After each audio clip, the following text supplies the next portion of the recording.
What is going on, everybody? Welcome back to the shop. Today we're going to use these offcuts, which I think came from the game table, but I don't really remember. We're going to use these offcuts and these French cleats to make these really non-mirror frames. We just got a rail on the top and the bottom. Let me show you how we made it. First order of business here was making sure I actually had enough live edge to do what I wanted. I only needed about 4 24-inch sections. Ends up we had enough, but I did have to get creative with a couple of pieces to make sure we had some kind of symmetry with the top and bottom of the unmirror frame. First thing I did was break them down to the lengths I needed over at the miter saw, and then moved over to the bandsaw because I actually don't need them this thick. I had to cut them roughly in half to get them down to the thickness that I wanted. Then we need to get rid of that bark. I've done projects before where I epoxied over the bark, but that's not really the look that we're going for here. We're going for that clean but live edge look in the bathroom. Once we got that bark off of there, it was over to the milling section of the shop where we would square up one side on the jointer and then move over to the planer to make sure we had all 4 of our sections to the exact proper thickness.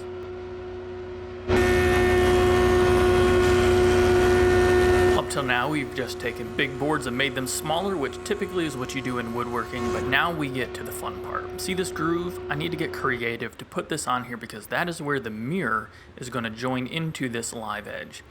A little bit sketch here, but we glued a piece down so that I could slide the board on top of the fence of the table saw to put that groove along the back. Now I probably could have changed to a dado blade to make this happen, but I was relatively comfortable making this cut and wouldn't recommend you do what I do. Again, these videos are for entertainment purposes only, but it did seem to work out. But it did work out well, and with that nice sharp blade on the Harvey table saw, we got a beautiful cut right here with a paper thin portion on the back that needed to be broken off.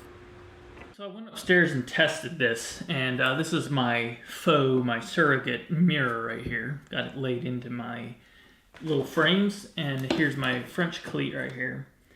And I think it'll work. It's not exactly like I was wanting, I guess.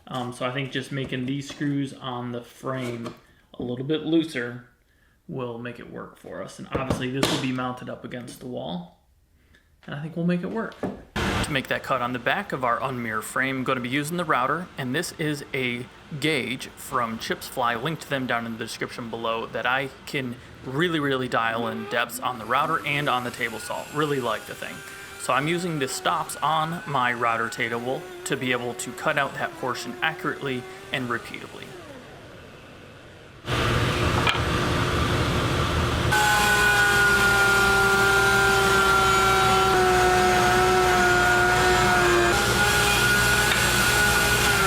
There we go, successfully cut everything out on all of our pieces. Again, I only needed this on the top portion where that French cleat is gonna go.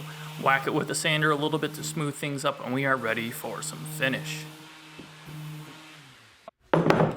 Gasp, I am going to be brushing this finish. And why is that a surprise, you might ask? Because I'm a spray finish or don't do it type of guy. But small project like this, if I don't know why I did that, my brush was wet.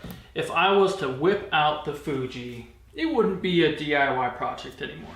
So I'm going to show you that we can do this. Got a chip brush right here.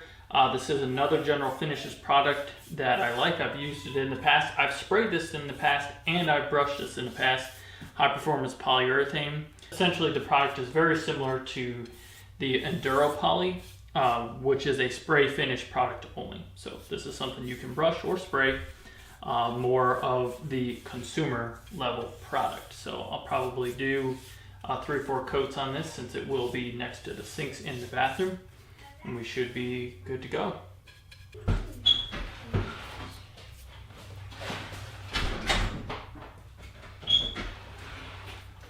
Can you hit the button on that? Up here. Just the big black one. Right there. Alright, finish is all cured up. You can see, good example right here, how brushing is good, but it isn't as good as spraying.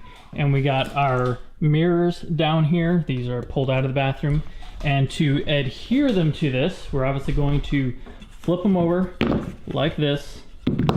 And then we will, not this one, this way, put the mirror in here. To glue them onto there, we're going to be using this tight bond ultimate MP sealant. If you look at the directions and stuff back here, this stuff is crazy good. I've used it on several different things, but glass is one of the things that it will adhere to. So I got one frame done. It's just glued on there, and I got a weight on here to make sure everything's held down, and as it cures it doesn't move, which I mean this stuff doesn't expand, so we should be good to go. So I'm just going to add the good bead down there and set her in place.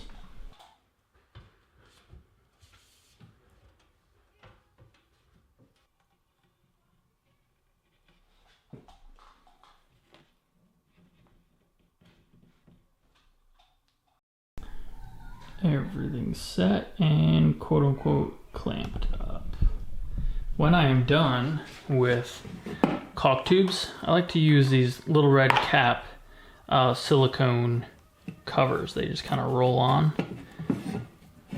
You can squeeze a little bit of caulk out into the end to make sure it's properly sealed, and they work really well. This stuff is particularly nasty in a good way, so you usually have to clean a little bit of the tube out, but other caulks, the silicone cap, and you're ready to go. I'll leave a link to them down in the description below.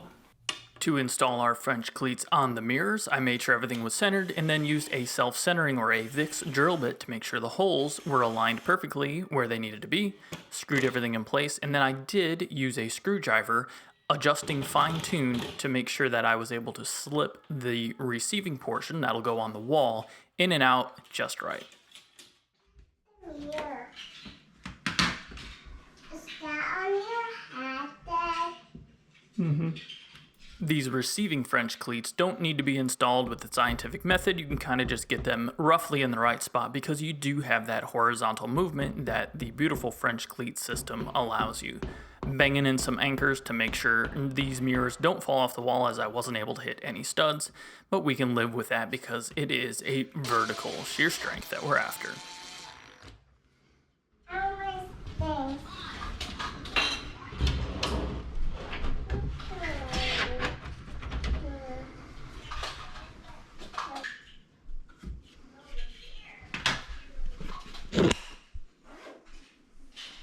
Well, that is a wrap, my friends. Now, this bathroom's pretty much been done for a year. You can check a link down in the description for a playlist of making this bathroom from a hole in our roof to what we see right here. It's pretty much been done. We've just had the nasty clips holding up these mirrors, and I've had those boards for quite some time, just hadn't gotten around to it.